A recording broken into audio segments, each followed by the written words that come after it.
जी दोस्तों, अब मैं आपको बताने जा रहा हूँ दोस्तों वो कौन सी एहतियाती तदाबीर है जिसको इख्तियार करना बहुत ज़रूरी है। अगर उनको आप फॉलो नहीं करेंगे तो जो है ना वो आपको नुकसान दे सकती हैं।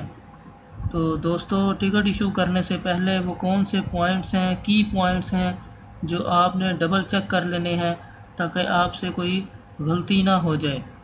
तो दोस्तों, सबसे पहले आपने पैसेंजर का पासपोर्ट एक्सपायरी डेट चेक करनी है कि पैसेंजर का पासपोर्ट एक्सपायर तो नहीं है। इशू डेट और एक्सपायरी डेट आप चेक कर लें।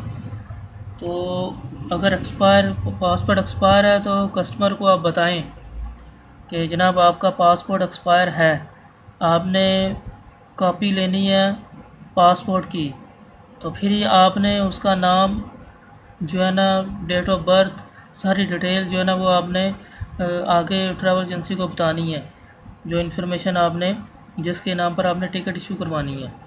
तो दोस्तों, सबसे पहले पासपोर्ट एक्सपायरी डेट, उसके बाद दोस्तों चेक वीज़ा इज़ वैलिड। अगर वो शख्स किसी दूसरे कंट्री में जा रहा है तो ज़ाहिर बात है उसके लिए उसको वीज़ा उसके ऊपर लगा होना चाहिए, तो वीज़ा वैलिड होना चाहिए। तो आपने वीज़ा भी चेक करना है कि वीज़ा आया वैलिड है या नहीं है। अगर वैलिड है तो फिर आप जो ना आगे प्रोसीड करें। अगर वीज़ा वैलिड नहीं है, एक्सपायर है या दोबारा रीइशू करवाना है, तो आप क्या करेंगे, कस्टमर को, पैसेंजर को बता सकेंगे कि जनाब आपका वीज़ा वैलिड नहीं है, आप ट्रैवल नहीं कर सकते। आप अपना पहले वीज़ा री इशू करवाएँ, रिन्यू करवाएँ, तो फिर ही जो है ना आप ट्रैवल कर सकेंगे। अगर बंदा डोमेस्टिक ट्रैवल कर रहा है तो आईडी डिटेल्स जो है ना वो आप चेक कर लें। आईडी डिटेल्स जो है ना वो आपने टिकट में एंटर करनी होती है। तो इसके अलावा दोस्तों, अगर तो चाइल्ड है और इन्फेंट ट्रैवल कर रहे हैं तो उनकी डेट ऑफ बर्थ 12 ईयर्स तक जो है ना वो चाइल्ड काउंट होता है। 12 ईयर्स के बाद एडल्ट काउंट होता है। तो इसी तरह 2 ईयर्स तक जो है ना वो इन्फेंट काउंट होता है और 2 ईयर से अबव जो है ना वो चाइल्ड काउंट होता है 12 ईयर्स तक। तो 12 ईयर्स के बाद जो है ना वो अडल्ट काउंट होगा। तो इस तरह चेक कर लें डेट ऑफ बर्थ चाइल्ड की और इन्फेंट की। उसके बाद डेट चेंज चार्जेस जो है ना वो आप चेक कर लें। टिकट इशू करवाने से पहले डेट चेंज चार्जेस जो है ना वो चेक कर लें और कस्टमर को बताएं कि जनाब अगर आप टिकट चेंज करवाना चाहते हैं, डेट चेंज करवाना चाहते हैं तो उसके इतने चार्जेस लगेंगे, चाइल्ड के इतने चार्जेस हैं और अडल्ट के इतने चार्जेस आपको पड़ेंगे। इसी तरह दोस्तों रिफ़ंड चार्जेस हैं। कई दफ़ा पैसेंजर जो है वो अपने जो ट्रिप जो है ना वो वेकेशन ट्रिप जो है ना वो कैंसिल कर देता है। तो उस सूरत में टिकट जो है ना वो रिफ़ंड वो करवाने के लिए आता है।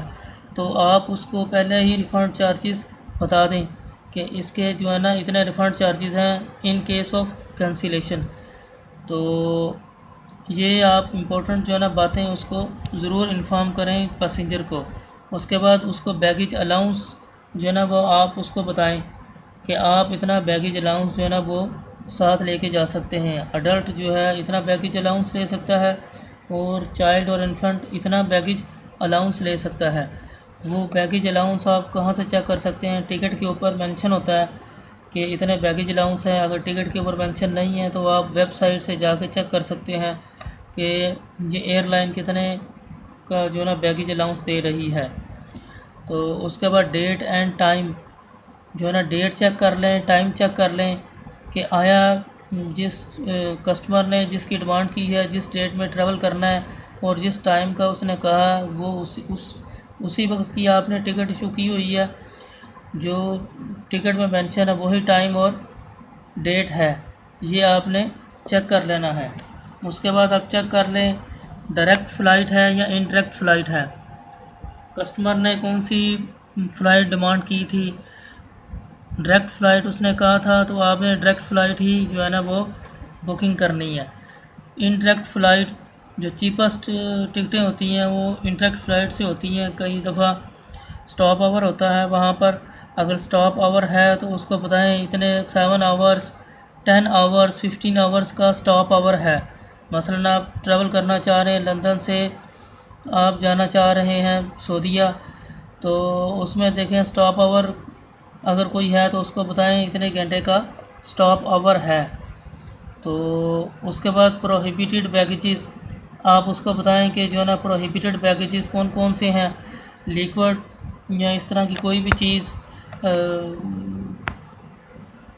इस तरह का मटेरियल जो भी है उसको आप नहीं लेके जा सकते, इसकी इन्फॉर्मेशन भी आप उसको दे सकते हैं। इसके अलावा सीट बुकिंग, कस्टमर चाहता है कि मेरी सीट बुकिंग भी जो है ना एडवांस में ही हो, तो आप उसकी सीट बुकिंग भी उसको बताएं, सीट बुकिंग कर दी है या नहीं की।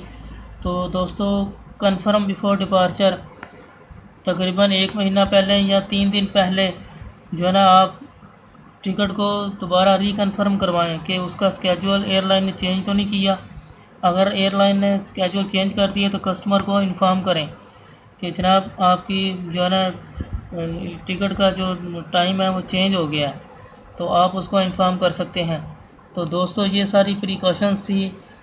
टिकट इशू करवाने से पहले आपने जो है ना कस्टमर को सारा बता देना कि ये रिफ़ंड चार्जेस हैं, ये डेट चार्जेस हैं, सीट बुकिंग की हुई है, स्टॉप आवर इतना है, टाइमिंग क्या है, डेट क्या है, हर चीज़ जो है ना आपने क्लियर करनी है, ताकि कस्टमर जो है ना वो बाद में आपको परेशान ना करे। और पेमेंट का जो है ना एक दफ़ा क्लियर कर लें कस्टमर से, ये ना हो कि आप टिकट इशू करवा लें और पेमेंट जो है ना वो आपकी क्लियर ना हो, तो बाद में आपको इशू बन सकता है। तो ये दोस्तों प्रिकॉशंस थी जो आपने टिकट इशू करने से पहले जो है ना आपने उनको डबल चेक कर लेना है।